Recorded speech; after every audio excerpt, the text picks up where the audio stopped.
Øj, den er stor, den her, mand. Øj!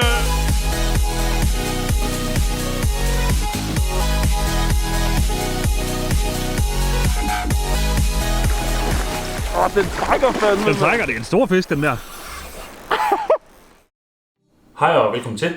Den her gang har jeg sat mig herinde i min stue på gulvet med en masse gedegrej, som jeg har rundt omkring mig her, for at fortælle lidt om, hvorfor det er, at der ikke har været film, der er kommet ud her på kanalen i så lang tid. Grunden til det er, at jeg ligesom skulle finde mig til rette i hele det her gedefiskeri. Før var jeg jo primært laksefisker, har haft en lang periode inden det, hvor jeg har været kystfisker efter havørred. Nu er jeg startet på det her gedefiskeri, og er blevet helt vildt grebet af det. Det er super fedt fiskeri, ligesom laksefiskeri og havørredfiskeriet er. Så er der mange facetter af det, og jeg skal lige lade det kende. Og det har jeg egentlig følt, at i og med at jeg har haft kamera ude, så skal jeg både tænke på at lave videoer, det ene eller andet det tredje, i stedet for bare at give den maks gas med det her gedefiskeri og lære det hele at kende og faktisk prøve at blive en dygtig gedefisker. Det er også fedt nok at vide, hvad man laver og hvad man snakker om, når det kommer ud til en masse mennesker. Derfor har jeg valgt bare at lade kameraet blive hjemme i en lang periode, og så faktisk bare fisk og finde ud af, hvordan kan jeg lide at fiske geder, hvilken metode vil jeg bruge, teknikker og også teori om fisken. Jeg føler, at jeg er kommet sådan okay langt nu, er der stadig masser at lære, og faktisk klar nu til at tage kamera med ud og lave nogle fede gedevideoer. Sådan som jeg har set det, så er der sådan mere eller mindre 4 måder at fiske geder på.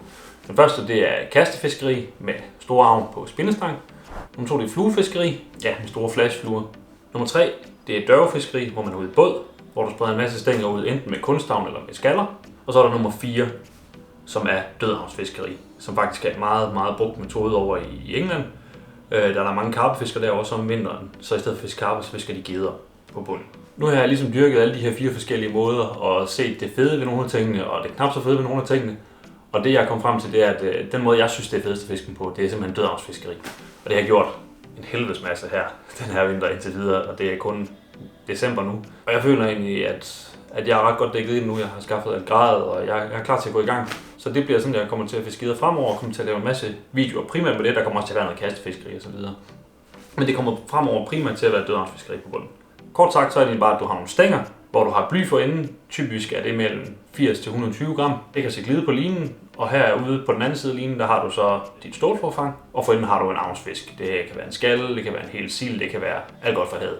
Det kaster du så ud på din plads, hvor du vælger at fiske geder, og så lader du det ligge, sætter stængerne i bidemælder, så du kan høre, når der er bid. Det er vigtigt med bidemælder, fordi ellers så registrerer du ikke, at fisken tager, så sluger den det hele ned i maven, og det kan gederne altså dø af. Så det er vigtigt, at du bidemælder på, så du får et bip, du kan gå ud og sætte krogene, så du kroger dem yderligt. Det jeg synes er super fedt ved den her form for fiskeri, det er for det første, så er det mega social fiskeri. Du har mulighed for at tage ud med dine venner, og så har du stængerne ude en hel dag, tager først hjem om aftenen, så har man sådan en hel dag til at catch up og bare snakke, og så indimellem, så får man et bip, og så går man ud, og så får man en stor gede op. Altså. Nummer 2, det er, at man kan hygge sig helt vildt meget med mad. Det kan godt være, det lyder lidt åndssvagt, men der er lang tid, der skal gå, og i den tid, der kan man sidde og kokkerere. Jeg har trangier med og lave mad på, og det er bare skide hyggeligt, og jeg er ikke så god til at kokkerere. Så det bliver tit bare nogle dårlige partypølser på, og så ned i nogle minutnudler eller sådan noget, men det er stadig mega lækkert. Og det er et kæmpe aspekt af det for mig, det er at sidde og hygge med maden. Det er super fedt. Nummer 3, det er, at man kan kombinere den her form for fiskeri med et outdoor-liv, hvor du kan tage ud med telt og alt muligt fedt grej og økser eller bål, sove ude i nogle rigtig kolde vinternætter med frost og så videre. Det er altid så mega fedt, og det kan man ligesom kombinere her. Og så sidst men ikke mindst, så får man bare de fedeste naturoplevelser her, fordi du sidder typisk altid ude ved en sø, hvor der er fugleliv. Om vinteren, der er søerne jo typisk klare, så det er super smukt derude. Du fanger en masse fisk. Men altså, du får fisk på land. Så det der med, at du er ude i naturen og nede ved søen, det er noget helt andet end kysten og åen, som jeg er vant til. Så det er virkelig fedt, at man får de her ret fantastiske naturoplevelser. Specielt fuglene, de kan nogle gange, når du sidder der en hel dag, så kan de godt vende sig lidt til, at du er der. Så du kan virkelig få nogle fede naturoplevelser derude. Det er kanon. Så kommer vi til de dårlige ting.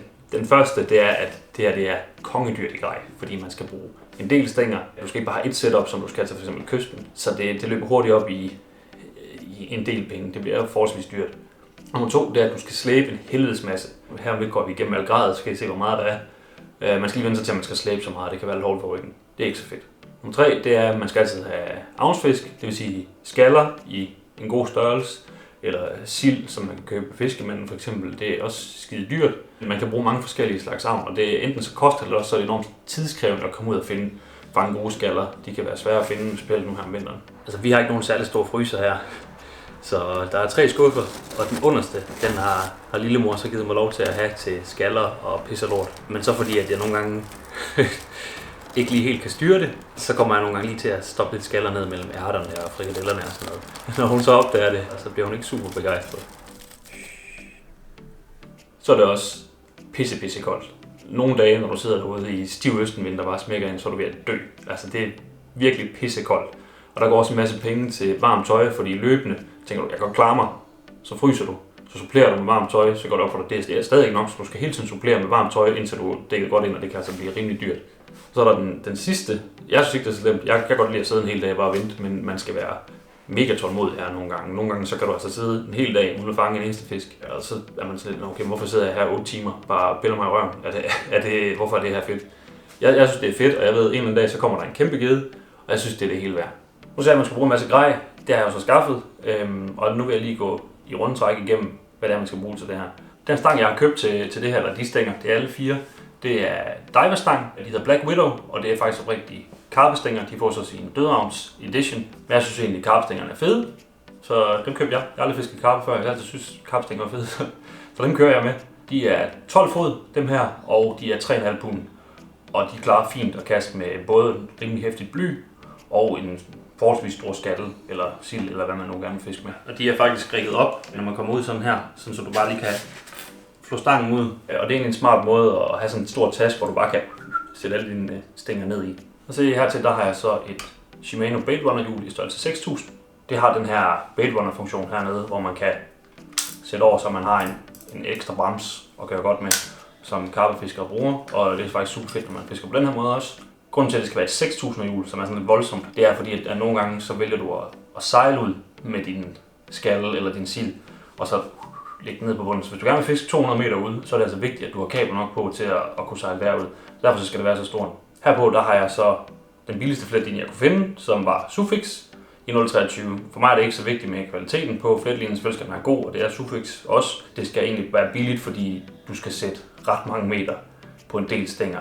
Der så har jeg så det, der hedder en bankstick og en bosserbar, som egentlig er en stangholder, hvor jeg sætter stængerne i, når jeg sidder og bare venter og laver pasta og pølser.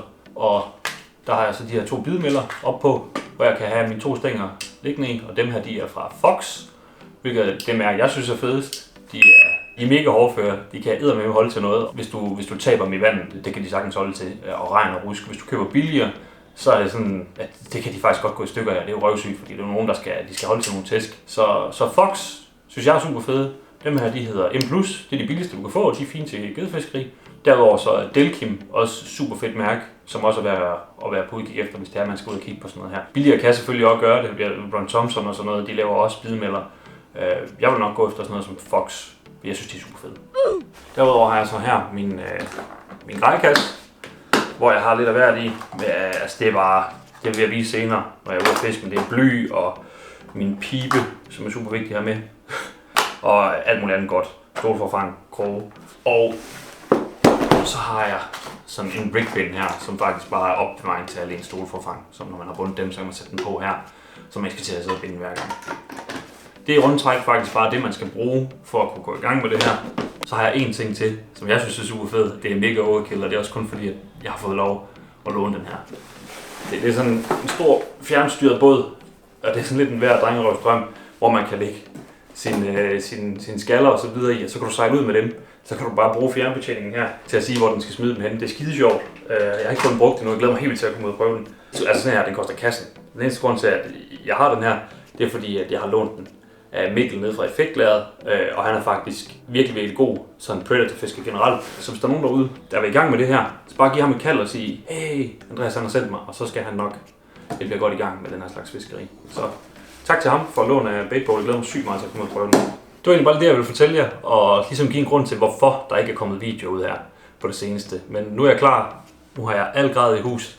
Jeg har også et ekolod her, I kan se, som vi også skal ud og lege lidt med. Så skal jeg til Rügen, hvor jeg skal mødes med 2 tyske kammerater dernede. Jeg tager så en kammerat med selv, så vi er 2 danskere, 2 tyskere. Så det skal så være Danmark mod Tyskland i 3 dages gedefiskeri i Rügen. Og det bliver mega fedt. Jeg glæder mig helt vildt til det. Og derfor så har Kanal Gratis, I kan se lige her, der står der en kasse, som de har sendt mig med en helvedes masse fede avn i. Jeg har ikke selv åbnet den nu, så jeg ved ikke, hvad der er i. Men den åbner vi on-screen nede i Tyskland, inden vi skal i gang med de her 3-dages fiskeri. Det bliver også et videoprojekt, der kommer. Men udover det, så bliver det nok primært dødehavnsfiskeri, hvor vi skal ud og fiske i en masse søer. Det glæder mig rigtig meget til at vise jer. Så det var egentlig alt for den her gang. Husk at følge med for at se nogle af de her projekter, jeg har arrangeret. Så håber jeg synes, det er sjovt. Og endelig skriv til mig, hvis I har nogle spørgsmål omkring dødehavnsfiskeri. Hej.